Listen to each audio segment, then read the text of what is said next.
주님의 고난을 묵상하는 사순절을 저희들이 지금 보내고 있습니다. 이제 점점 주님의 십자가가 가까워져 가고 있습니다. 다음 주일은 종려주일이죠. 예수님이 이제 십자가를 지시기 위해서 예루살렘으로 가시고, 그리고 이제 다음 주부터 이제 고난 주간이 그렇게 시작이 되고, 그리고 그 금요일 날 주님은 십자가를 지시고 이렇게 운명을 하시게 됩니다.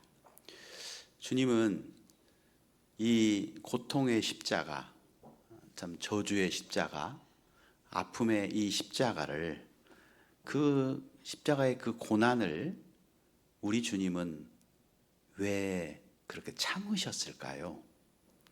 그 이유에 대해서 성경은 우리에게 이렇게 말씀해 줍니다. 히브리서 12장 2절인데요. 그는 그 앞에 있는 기쁨을 위하여 십자가를 참으사라고 말씀하고 있습니다. 예수님이 그 고통의 십자가를 참으신 이유를 히브리서 기자는 그 앞에 있는 기쁨을 위하여라고 말씀하고 있습니다. 그러면 그 아픔에 있는 기쁨이 무엇을 의미할까요? 왜 예수님은 그렇게 십자가를, 그 고통을 참으셨을까요? 그것은 바로 그 앞에 있는 그 기쁨, 다시 말하면 그것은 곧 구원입니다.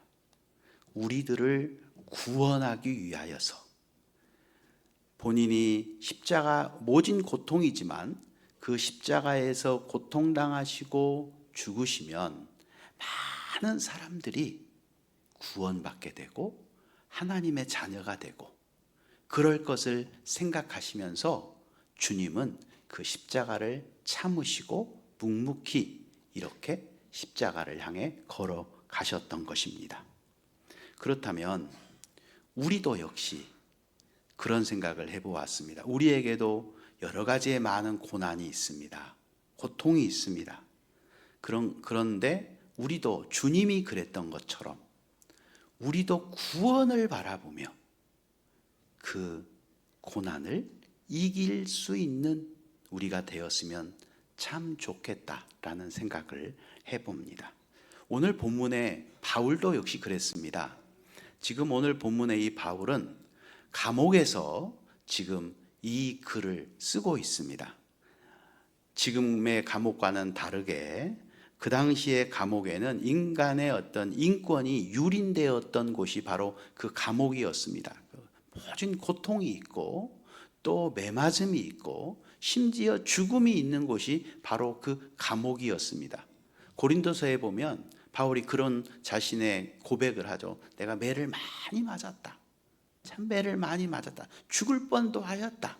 라고 하는 그런 고백을 했듯이 지금 바울이 있는 환경과 여건은 너무나 고통스럽고 너무나 어려운 속에 있는 상황이었는데, 그 상황 속에서 바울은 이렇게 외치고 있습니다. 찬송하리로다. 오늘 찬양대가 찬양을 했는데요, 다 찬양하여라.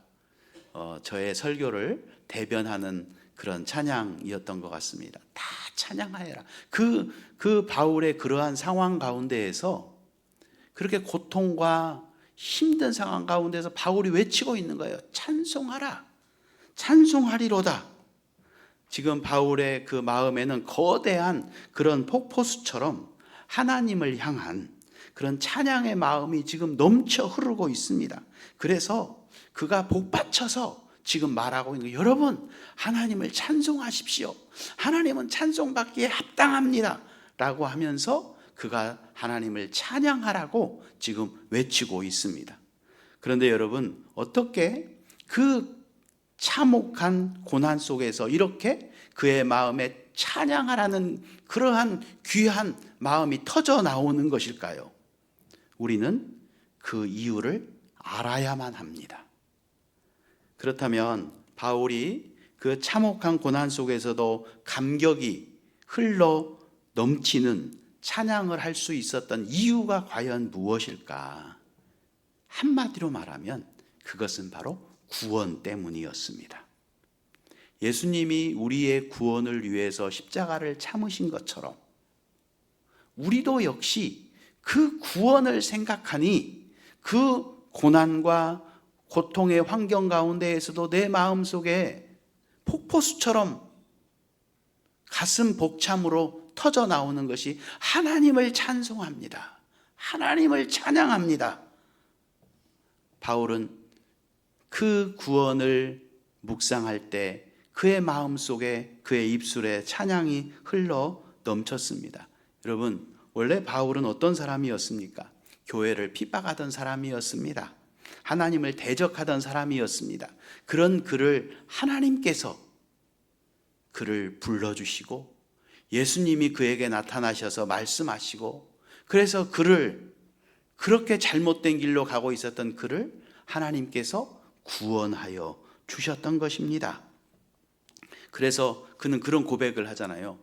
자신은 죄인 중에 괴수였던 그런 자신을 하나님께서 불러주셔서 구원하여 주셨다고 그가 고백하고 있습니다. 그러니 그는 어찌 찬양하지 않을 수가 있겠습니까? 여러분, 이것은 결코 바울만의 이야기는 아닙니다. 우리의 이야기 아니겠습니까? 바울은 자신이 받은 구원을 오늘 3절에서 이렇게 표현해 놓았는데요. 우리 3절 말씀 함께 읽어볼까요? 3절 읽습니다. 찬송하리로다.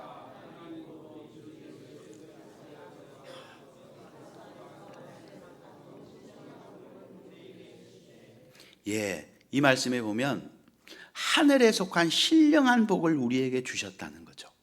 하늘에 속한 신령한 그 복이 무엇일까요? 그것은 구원입니다. 바울은 이 구원의 축복에 대해서 오늘 본문 말씀에 보면 세 가지로 설명해 놓았습니다. 우리가 받은 구원, 하나님을 찬양할 수밖에 없는 그 구원은 도대체 어떤 구원일까요? 먼저 살펴보면 첫 번째로는 하나님께서 우리를 선택하셨다는 것입니다. 하나님이 우리를 선택하셨습니다. 4절을 읽어볼까요? 4절 함께 읽겠습니다. 곧 창세전에 그리스도 안에서 우리를 택하사 우리로 사랑 안에서 그 앞에 거룩하고 흠이 없게 하시려고. 자, 이 말씀에 보면 창세전에 그리스도 안에서 우리를 택하셨다라고 말하고 있습니다. 여기서 우리가 주목해야 할 단어 중에 하나가 창세전이라는 거예요. 창세전. 이 세상을 만들기도 전에 하나님은 여러분을 아셨다는 것입니다. 하나님이 이 세상을 창조하기도 전에, 또 여러분이 태어나기도 전에, 여러분이 어머니 뱃속에 생기기도 전에 하나님은 이미 여러분을 아시고 창세 전에 여러분을 택하였다라고 말씀하고 있습니다. 근데 여러분, 하나님이 우리를 택하신 것은 우리가 거룩하기 때문도 아닙니다. 우리가 의롭기 때문도 아닙니다. 우리가 남보다 더 바른 삶을 살고 있었기 때문도 아닙니다. 우리 모두는 다 죄인이요 부족한 존재임에도 불구하고 하나님께서 저와 여러분을 택해 주셨다는 거죠. 무엇 하시려고? 구원하시려고. 그래서 사도 바울은 이 사실을 지금 깨닫고 있는 거예요. 정말 죄인 중에 괴수와 같은 자기를 하나님이 구원하시려고 택하셨다라고 하는 사실을 그가 깨닫게 되는 순간 그의 마음속에 터져나오는 것이 무엇이겠습니까? 찬송하리로다. 그 하나님을 찬송할 수밖에 없다는 것이죠. 예전에 제가 이제 중고등부를 담임하고 있었을 때, 중고청을 담임하고 있었을 때 청년들을 데리고 수련회를 간 적이 있었습니다. 그래서 수련회 가면 그날에 큐티를 하잖아요. 아침에 일어나서 이제 큐티를 하도록 하고 있는데 그 큐티의 본문이 오늘 본문이었어요. 그런데 어느 청년이 큐티를 하면서 이런 고백을 하는 것을 들었습니다. 자기가 직장에 처음에 취직을 그렇게 했을 때 20명을 뽑는데 몇 명이 왔냐면 500명이 왔다는 거예요. 20명을 뽑는데 500명이 왔으면 25대 1이지 않습니까? 정말 바늘구멍으로 들어가는 것보다 더 어려운 그런 취직 자리였고, 정말 그 직장은 굉장히 좋은 그런 직장이었습니다. 그래서 이제 그 직장이 어떻게 그 선발을 하냐면, 이제 그 원서를 낸 500명 가운데에서 60명을 서류 전형을 통해서 뽑았다고 합니다. 서류 전형을 통해서 60명을 뽑고 그 60명의 사람들을 일주일 동안 어떤 시설에 들어가서 거기에서 생활을 하면서 강의를 하고 또 그 강의하는 걸 듣고 시험을 보고 또 그 사람이 어떻게 생활하는지 감독관들이 그 모든 것들을 다 점수를 체크를 하는 거예요. 이 사람은 어떤 성향이고 정말 부지런한지 어떤지 그의 품행을 이렇게 보면서 그렇게 점수를 이렇게 먹여서 일주일 동안 시험을 치르고 또 언행이라든지 모든 것들을 가지고 평가를 하고 그리고 나서 이제 마지막 날 합격자를 그 자리에서 발표를 했다고 합니다. 오늘 여러분이 앉아 있는 것처럼 이렇게 강당에 60명의 사람들이 앉아 있고 그리고 거기에서 이제 합격자 발표를 하겠습니다 라고 하면서 이름을 부르는 겁니다. 그런데 20명이 거기에 이제 합격자가 20명을 뽑는데 19명 뽑을 때까지 자기의 이름이 안 뽑힌 거예요. 이제 한 사람 남은 거예요. 그런데 20번째 마지막 합격자를 발표하겠습니다 라고 하는데 자기의 이름을 부르더라는 거예요. 얼마나 가슴이 벅차고 얼마나 기쁘고 그 마음속에 왈칵 뭔가 그런 부분이 생겼었는데 그래서 얼마나 그렇게 행복했는지 그런데 그렇게 했었는데 오늘 이 본문을 큐티하면서 하나님께서 자기의 머리를 꽉 치는 것처럼 그렇게 치더라는 거예요.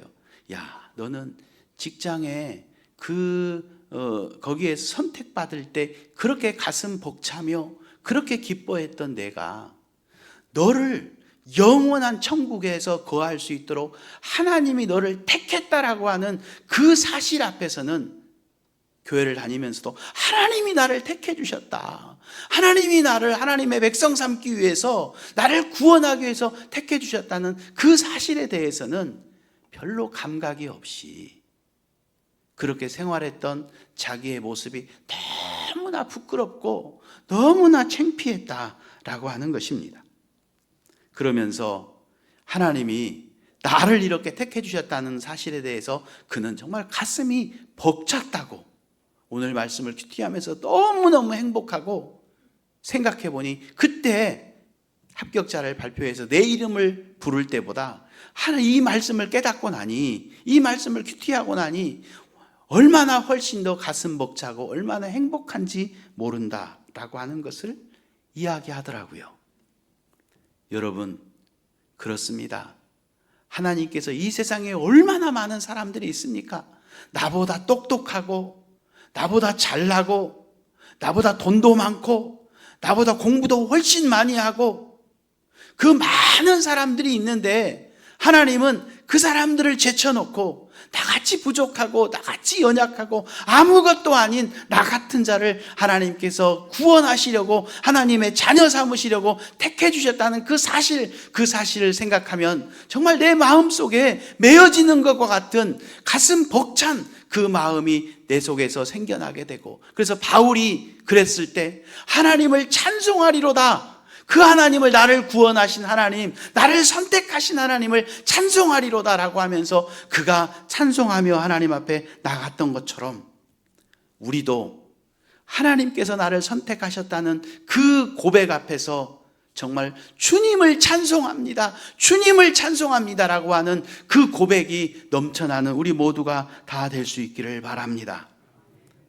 여러분, 이 한 가지만으로도 우리는 충분히 감사할 이유가 있고 이 한 가지만으로도 우리는 충분히 하나님을 찬양할 이유가 있으며 충분히 다시 일어날 이유가 있습니다.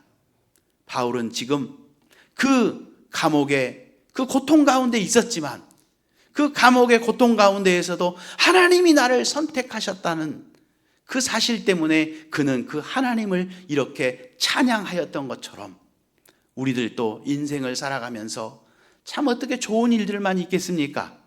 때로는 힘든 일들도 있고 때로는 아플 때도 있고 때로는 어려운 환경에 처할 때도 있고 그런 상황에 있지만 그럼에도 불구하고 하나님께서 나를 구원하시려고 택하여 줬다는 그 사실, 그 감격, 그것 때문에 우리가 슬피 울며 의기소침하기보다는 그 감격 때문에 기뻐하며 하나님을 찬송합니다 라는 고백이 여러분의 그 영혼 깊숙이에서 흘러 넘치는 그런 우리 모두가 다 될 수 있기를 예수님의 이름으로 축복합니다. 두 번째로 우리가 받은 구원은 어떤 구원인가? 예수님이 우리를 구속하셨다라는 것입니다. 속량하셨다는 것이죠. 오늘 7절 말씀인데요. 오늘 7절 함께 읽도록 하겠습니다.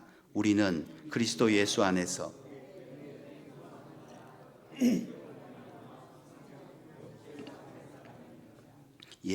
여기서 우리가 꼭 붙잡아야 될 단어가 있습니다. 그 피로 말미암아 속량되었다. 즉 죄사함을 받았다. 그 피로 말미암아서. 로마 시대에는 수많은 노예들이 있었습니다. 전쟁에서 잡혀온 사람들, 또 빚 때문에 빚을 갚지 못해서 팔려온 사람들, 또 태어날 때부터 노예로 태어난 사람들, 이런 많은 노예들이 있었습니다. 자신의 의지와는 상관없이 그들은 그 주인의 밑에서 학대를 받으며 사람으로서의 모든 것을 다 포기해버리고 사람이 아니라 짐승과 같은 그런 삶을 살고 있었던 그런 노예들이 있었습니다. 그런데 아주 특별한 이런 일이 있었다고 합니다. 어떤 사람이 노예 시장에 가서 어떤 값을 지불하고 한 노예를 샀는데 그 노예를 산 목적이 그의 노동력을 위해서 산 것이 아니라 그에게 자유를 주기 위해서 자기가 돈을 주고 그 노예를 샀다는 것이죠. 그리고 그 노예를 사서 노예에게 이렇게 말하는 것입니다. 이제 당신은 자유입니다. 나는 당신을 위해서 값을 지불했고 당신은 더 이상 노예가 아닙니다. 당신은 이제 자유의 몸입니다. 여러분, 이 장면을 한번 상상해 보십시오. 평생 못된 그 폭군의 주인의 밑에서 사람 취급받지 못하고 그렇게 살았던 그 사람이 어느 날 갑자기 자유인이 되었습니다. 처음에는 믿지 못했을 것입니다. 혹시 나를 시험하려고 저러는 게 아닌가라는 생각을 갖고 두려워할 수도 있었겠습니다. 그러나 정말 자유입니다. 그때 이 사람의 마음속에 무엇이 올라오겠습니까? 자기에게 값을 주고 산 그분에 대해서 정말 표현할 수 없는 감격과 눈물과 평생 잊을 수 없는 그 감사가 그의 마음속에서 솟구쳐 오르지 않겠습니까? 지난날 그가 노예로 살았던 그런 모든 것들을 생각하면 정말 눈물을 펑펑펑 쏟으면서 정말입니까? 정말 제가 이제 자유입니까?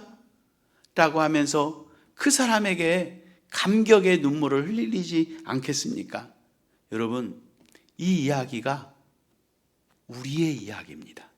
저의 이야기이고 여러분의 이야기입니다. 요한복음 8장 34절에 보면 주님이 이렇게 말씀합니다. 죄를 범하는 자마다 죄의 종이라 그랬습니다. 그리고 또 성경에 보면 모든 사람이 죄를 범하였음에 라고 말씀하고 있어요. 모든 사람이 다 죄를 범하였기 때문에 우리 모두는 다 죄의 노예였습니다. 우리는 노예였습니다. 그 결과는 어떻게 되겠습니까? 죄의 삭은 사망이다 그랬습니다.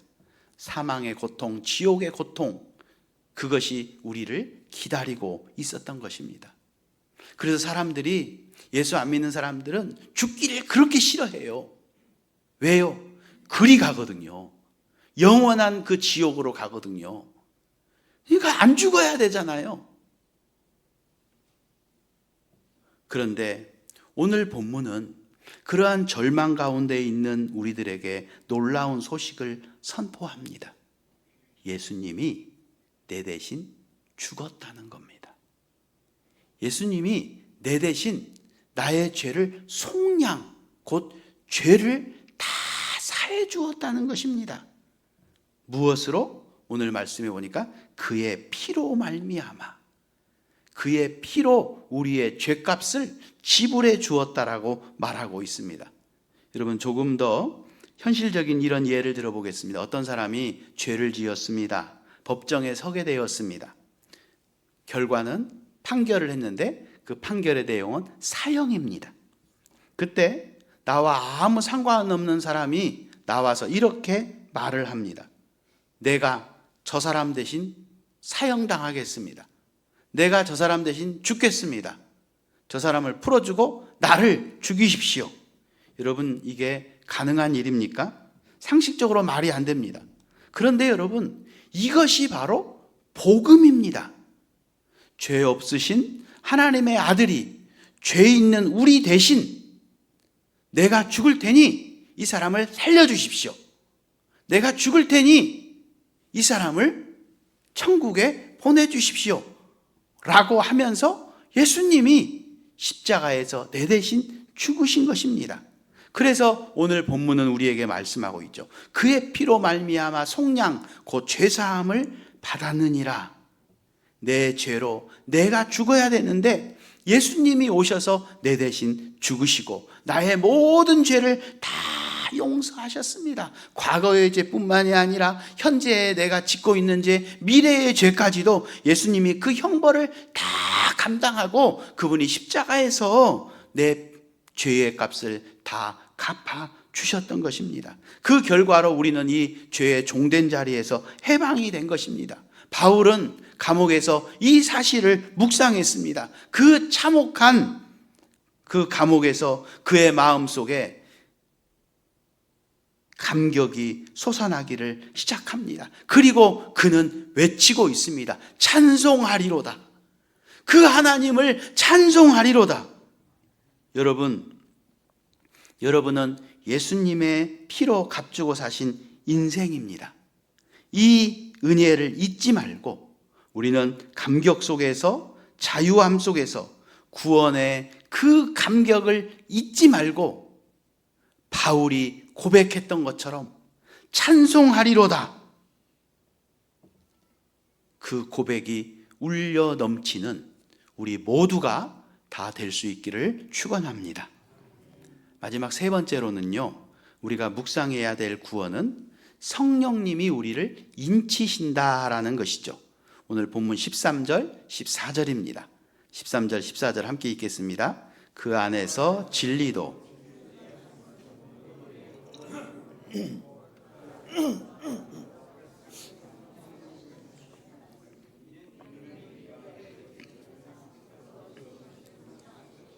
그의 영광을 찬송하게 하려 하심이라. 자, 그의 영광을 찬송할 수밖에 없는 이유가 뭐냐? 이 말씀에 보면 크게 두 가지를 이야기하고 있습니다. 약속의 성령으로 인치심을 받았다. 그리고 성령이 우리의 보증이 되셨다라고 하는 그 큰 두 가지의 내용을 살펴보고 있고, 그리고 그것을 통해서 바울은 그의 영광을 찬송한다라고 말하고 있습니다.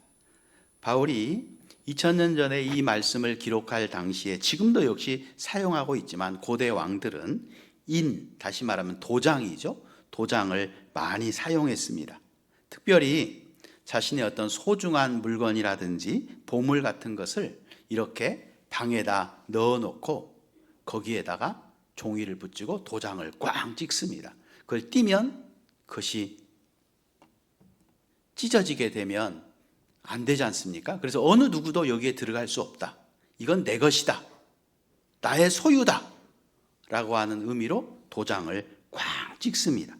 그런데 오늘 본문에 보면 하나님이 성령으로 우리를 인치셨다라고 말씀하고 있습니다. 이 말은 한마디로 그 어느 누구도 우리를 건들 수 없다는 거죠. 나는 하나님의 것이다. 너는 내 것이다. 라고 하면서 하나님이 도장을 딱 찍은 거예요. 성령님으로.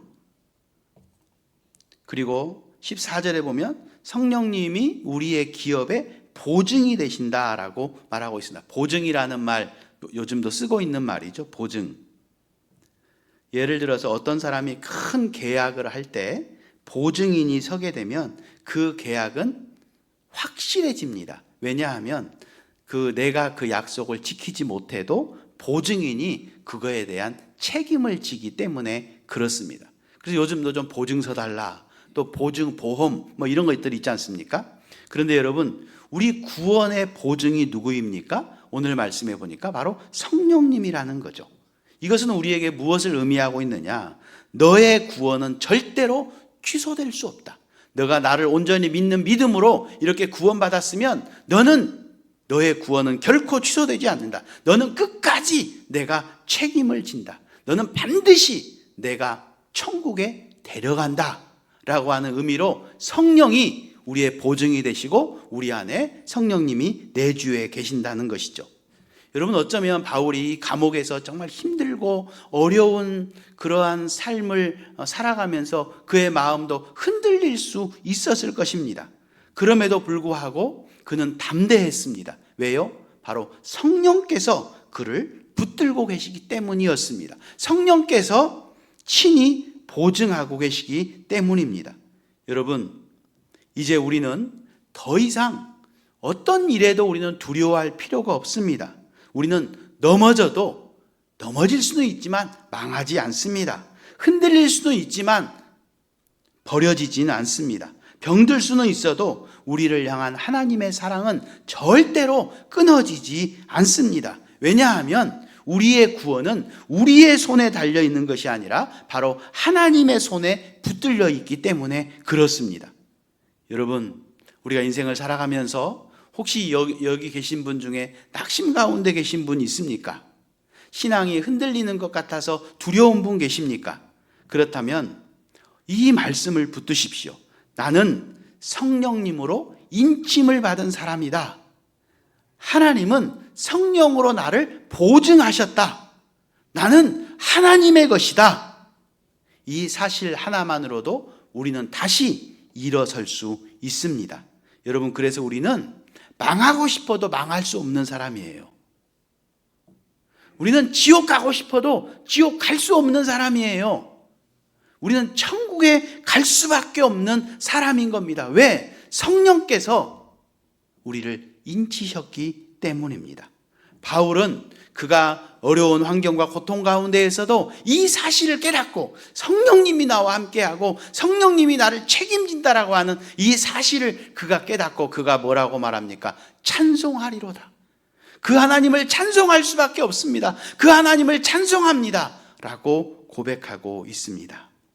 사랑하는 성도 여러분, 우리가 이 세상을 살아가면서 돈이 좀 없으면 어떻습니까? 몸이 좀 아프면 어떻습니까? 이 땅에 살아가면서 환경이 좀 어려우면 어떻습니까? 바울도 그랬습니다. 바울도 돈 없었습니다. 몸도 그도 건강하지 못했습니다. 환경도 참 어려운 환경 속에 있었습니다. 그럼에도 불구하고 그는 그런 상황 속에서 오늘 본문에 뭐라고 말하냐면 찬송하리로다 라고 그는 고백하고 있습니다. 왜요? 그 이유는 그가 이 땅에서 어떤 희망이 있어서가 아니었습니다.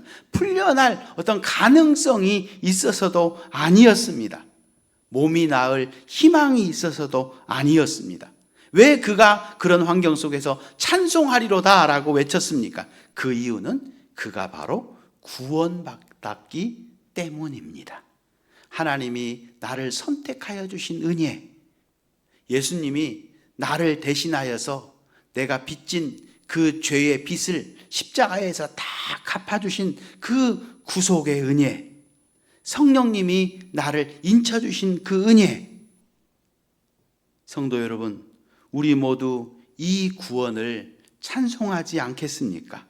여러분, 우리가 여기에 왜 모였습니까? 우리가 왜 모여서 예배를 드립니까? 하나님을 찬송하기 위해서 아닙니까? 하나님을 찬송하기 위해서 교회는 존재하는 겁니다. 여기서 우리 모두가 모여서 그 하나님을 찬송하며 찬양하며 영광을 돌리는 것입니다. 여러분, 우리의 힘들고 어려운 상황이 있다 할지라도 하나님이 나를 구원하셨다라고 하는 그 사실 때문에 우리 모두가 바울의 고백처럼 찬송하리로다. 그 하나님을 찬송합니다. 나는 평생 하나님을 찬양하며 살겠습니다. 하나님과 함께 살겠습니다. 고백하는 우리 모두가 다 될 수 있기를 예수님의 이름으로 축원합니다. 기도하겠습니다. 은혜로우신 하나님 아버지, 오늘 저희에게 말씀을 통하여 크고 놀라운 구원의 은혜를 다시 깨닫게 하시니 감사를 드립니다. 고난의 자리에서도 찬송하리로다 외칠 수 있었던 바울의 고백이 오늘 우리의 고백이 되게 하시니 참으로 감사합니다. 주님, 우리가 얼마나 큰 구원을 받은 자들인지 잊지 않게 하여 주옵소서. 창세 전에 우리를 택하여 주신 하나님 아버지의 사랑을 기억하시고 예수 그리스도의 보혈로 우리를 값주고 사신 그 은혜를 날마다 새롭게 하시며 성령으로 우리를 인치시고 끝까지 책임지시는 그 확실한 약속을 굳게 붙들게 하여 주시옵소서. 주님, 우리의 삶에도 여전히 고난이 있습니다. 그럼에도 십자가를 바라보며 구원의 감격을 붙들고 어떤 상황 속에서도 찬송하리로다라고 하는 고백이 우리의 고백이 되게 하여 주시옵소서. 예수님의 이름으로 기도드리옵나이다. 아멘.